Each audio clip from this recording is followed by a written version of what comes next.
Cette manifestation a pour but de souligner le rôle éminent que doit jouer la radiodiffusion dans l'évolution actuelle de nos populations d'outre-mer et de mettre notamment l'accent sur l'heureuse initiative ayant abouti à doter le Soudan de la première station de radiodiffusion installée à Bamako.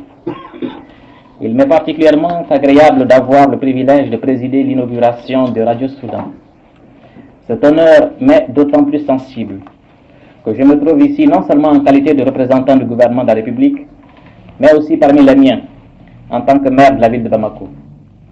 Je remercie chaleureusement les organisateurs de m'avoir procuré cette satisfaction, notamment Monsieur le chef du territoire, Monsieur le Président et les membres du Conseil du gouvernement, et aussi Monsieur Pierre Schaeffer, directeur général de la Société de radiodiffusion de la France d'Outre-mer, lequel avait particulièrement insisté pour que cette inauguration puisse coïncider avec mon séjour dans la capitale du Soudan. Ainsi, après Dakar, Abidjan, Saint-Louis, voici que Bamako, en même temps que Cotonou et la Mauritanie, sont maintenant dotés d'une station de radiodiffusion. Il en sera prochainement de même pour le Niger. Une nouvelle étape est franchie dans l'implantation progressive en Afrique occidentale française d'un réseau plus complet d'émetteurs. Il n'est pas nécessaire d'insister outre mesure pour souligner le rôle et l'importance de la radio dans la vie africaine et tout ce que peuvent en attendre, notamment nos populations du Soudan.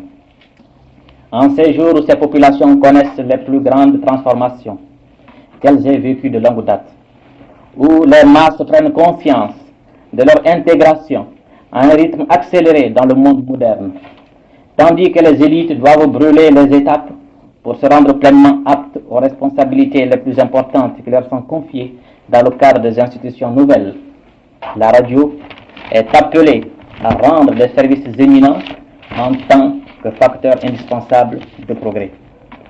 N'est-elle pas l'instrument idéal pour triompher du temps et des distances dans nos immenses espaces où 3,5 millions d'habitants vivent dispersés suivant une moyenne de l'ordre de 3 individus par kilomètre carré, reliant entre eux les centres les plus isolés, tout en assurant leur contact avec le reste du monde. La radio peut contribuer de façon décisive à accélérer cette formation des masses et cette préparation des élites. En supprimant ainsi les barrières entre ces divers groupements humains, dispersés et pourtant semblables, la radio se doit donc d'abord d'aider les populations soudanaises à se connaître entre elles, pour prendre conscience de cette similitude, reflet d'une communauté de sang et de destinée, à affirmer leur personnalité collective, à mieux assimiler les richesses de leur civilisation traditionnelle, à vénérer cet héritage qui est le propre de chaque communauté humaine, irremplaçable en tant que telle, et que nulle société ne peut régner sous peine de perdre sa dignité.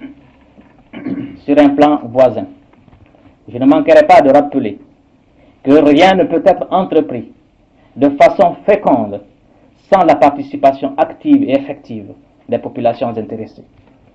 C'est une idée qui m'est chère, car toute évidente qu'elle puisse paraître, il me semble que nous n'avons pas encore tiré toutes les conséquences. Je me propose de revenir sur ce sujet lorsque nous étudierons bientôt à Bobo-Dioulasso en liaison avec les ministres intéressés, les problèmes de la modernisation agricole. D'une manière plus générale, on peut dire que la radio est encore un instrument efficace pour tenir au jour le jour nos collectivités au courant des desseins de notre politique et des tâches accomplies chaque jour dans la gestion des affaires publiques par notre gouvernement et nos élus. De cette façon, les masses auront davantage confiance d'être associées intimement à l'œuvre commune qui ne peut être l'apanage exclusif d'une petite minorité. Mais aucun peuple, tout comme aucun individu, ne peut vivre dans l'isolement sans se condamner à l'étiolement. Il faut donc que parallèlement, la radio ouvre toutes grandes nos fenêtres sur le monde extérieur, accélérant la diffusion de ces richesses de connaissances et de sagesse accumulées par les civilisations d'autres continents au cours des siècles d'efforts continus.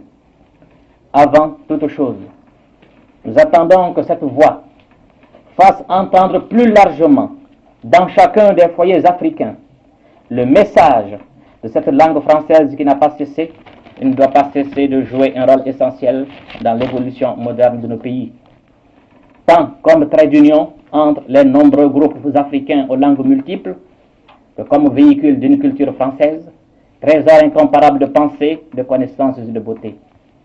C'est encore la radio qui doit contribuer à abattre certaines barrières d'ignorance, source de malentendus qui peuvent parfois subsister de part et d'autre, et assurant ainsi une meilleure connaissance réciproque, consolider les liens d'amitié qui doivent constituer cette communauté franco-africaine. Pour nous résumer, favoriser la prise de conscience par nos populations de leur personnalité, de leur culture propre, leur permettre de s'associer en toute connaissance à la gestion de leurs affaires, assurer le contact avec le monde extérieur, en particulier dans le cadre de la communauté franco-africaine, tels doivent être les objectifs essentiels de la radiodiffusion outre-mer. Pour cela, respecter la diversité tout en la coordonnant, assurer une assistance technique par la mise en commun des moyens dans les conditions les plus avantageuses, tenir compte du souci légitime des collectivités locales d'avoir une radio originale, associer les représentants des usagers aux responsabilités professionnelles. Tels sont les impératifs que doivent avoir constamment présents à l'esprit ceux qui contribuent à l'implantation et à la gestion de la radiodiffusion outre-mer. Telles me paraissent bien avoir été les préoccupations qui ont guidé tous ceux qui ont participé à la création de Radio Soudan. On m'a appris que le chef de la station Radio Soudan, entièrement responsable des programmes, devait être assisté par un conseil de programme formé de personnalités les plus aptes à l'orienter dans le choix des auditions à desservir. Le dosage des programmes, les langues à employer, les ordres d'urgence à respecter. On m'a également communiqué la liste du personnel de Radio Soudan. J'avais été surpris par le pourcentage d'africanisation du personnel que l'on m'avait cité pour l'ensemble de la Sorafom. J'ai pu constater avec satisfaction qu'effectivement à Radio Soudan, un nombreux personnel africain apporte son concours parallèlement à la précieuse contribution des techniciens métropolitains. Cette liste comprend notamment un conseiller culturel, un administrateur, un speaker, des animateurs de programme, un chef de centre technique. Il s'agit là des spécialisations les plus diverses auxquelles doivent être offertes toutes les garanties de carrière. Je ne puis que me féliciter de cette contribution effective au problème de la formation des élites africaines, œuvre de la Sorafom. Les réalisations que nous avons sous les yeux ne constituent qu'un premier aspect de Radio Soudan. Je sais que ces débuts n'ont pas été sans vicissitudes. Le bâtiment primitivement mis à la disposition par le territoire avait été détruit en grande partie par un incendie.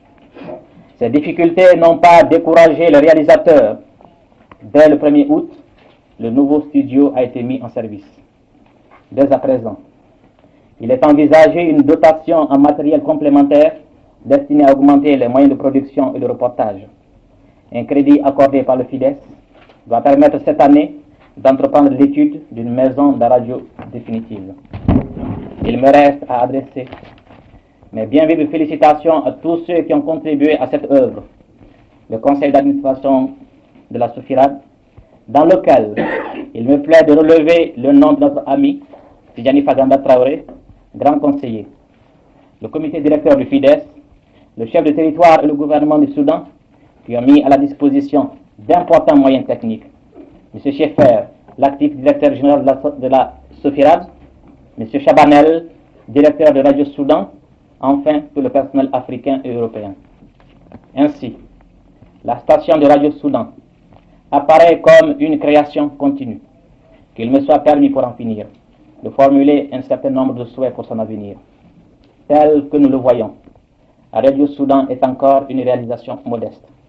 Souhaitons que les autorités compétentes puissent tout mettre en œuvre pour en assurer le perfectionnement et l'extension, et ainsi, pour que cet exemple soit suivi dans l'avenir sur d'autres points du Soudan où diverses régions resteront sans doute, hélas, pendant un certain temps encore peu ou pas desservies.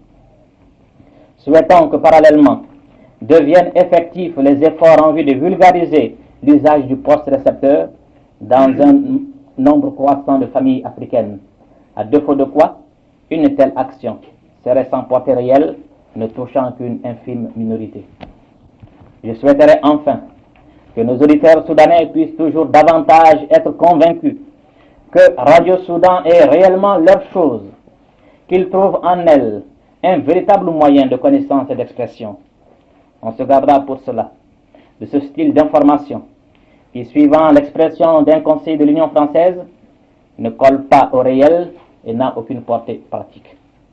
Il faudra aussi que l'élite des auditeurs ait la possibilité et la volonté de s'associer à la vie de Radio Soudan, soit par l'intervention effective et dynamique d'un conseil de programme, soit par tout autre moyen. De cette façon, Radio Soudan sera parfaitement apte à remplir le rôle que nos populations sont en droit d'attendre d'elle. Je souhaite une longue et brillante carrière à Radio Soudan.